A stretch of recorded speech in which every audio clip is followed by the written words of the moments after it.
Hi, MPs. I don't know if you know who I am, but hopefully by the end of this, you won't forget.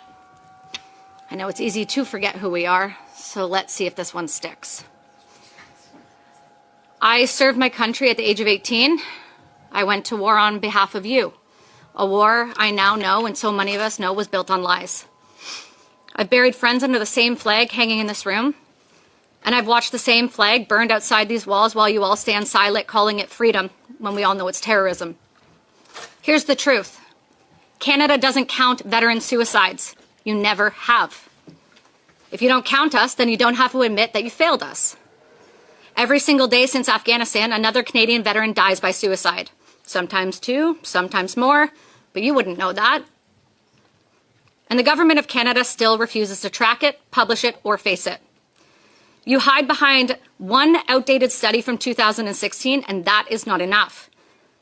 It's cowardice. We came home to neglect, bureaucracy, and betrayal. And when veterans reach out for help, this government sends investigators, not healers. We're followed, watched, drugged, and not treated.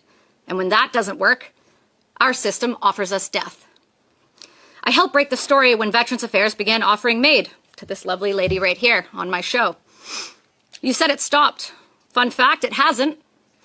You're still offering MAID, still issuing now NDAs and payouts to shut us up. I know this to be fact because everyone comes to me privately. Over 20 veterans have confirmed been offered MAID, and I have the proof. And I have proof of more. Offering death to the people you sent to war is moral rot, and this government is full of it. It's betrayal of the highest order. And offering MAID to people with PTSD is absolutely insane. Research shows 46% of those with PTSD have suicidal thoughts alone, and 19% attempt suicide without even being offered. It's much easier if you just dangle the carrot now, isn't it? See, you don't really need to offer them a needle, a paralytic, or a drug that fills your lungs as you drown to death in your own fluid.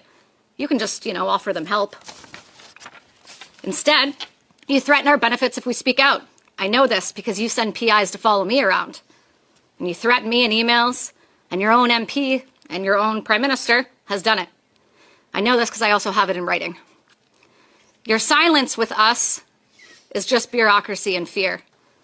And your Veterans Affairs Minister, a figurehead with zero credibility, blocks veterans online for telling the truth. I also know this because she called for a photo op with me.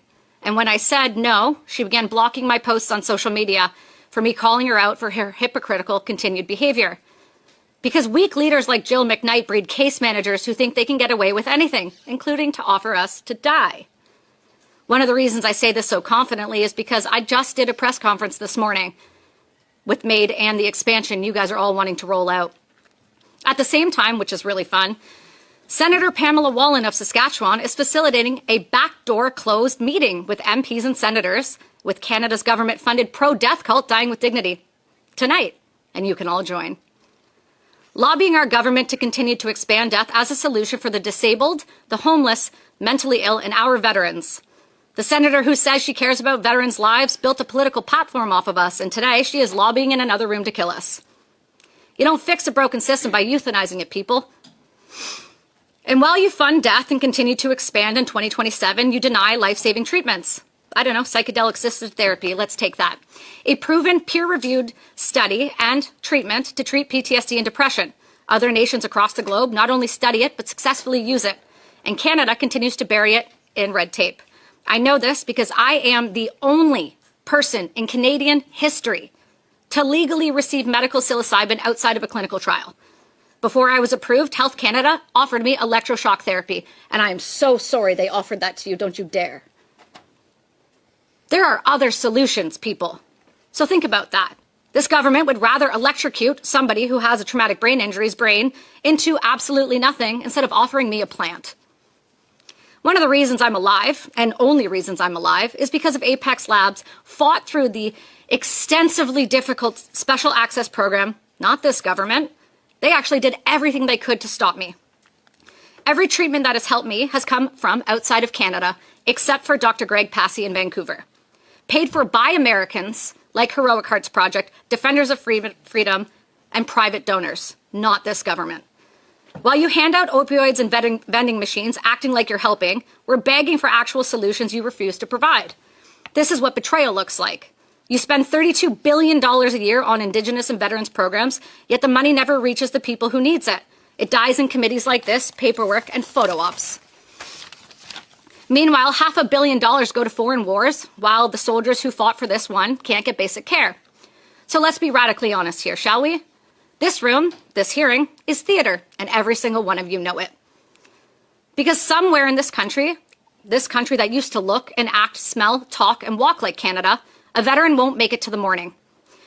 A family will lose their loved ones.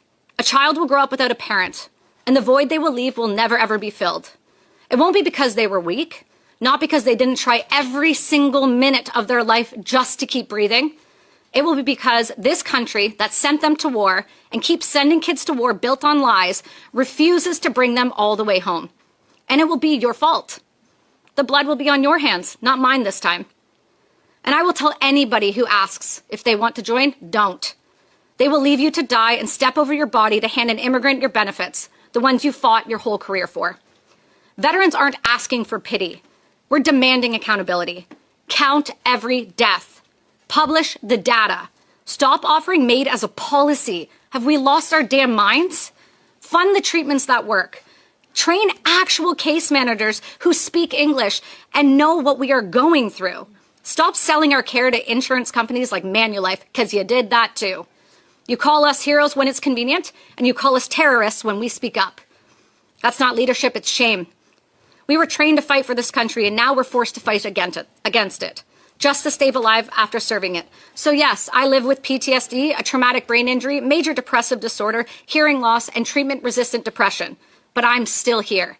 And I will spend the rest of my life exposing this government's failures until no veteran or person in this country sees MAID as way out ever. And if you ignore us after today, every suicide that follows will belong to you. Because what you refuse to confront, you choose to allow. Fund the real solutions. Stop choosing drugs and death over healing and humanity. We have a saying in the military: we never leave anyone ever behind. It's time this government starts living by that. Thank you.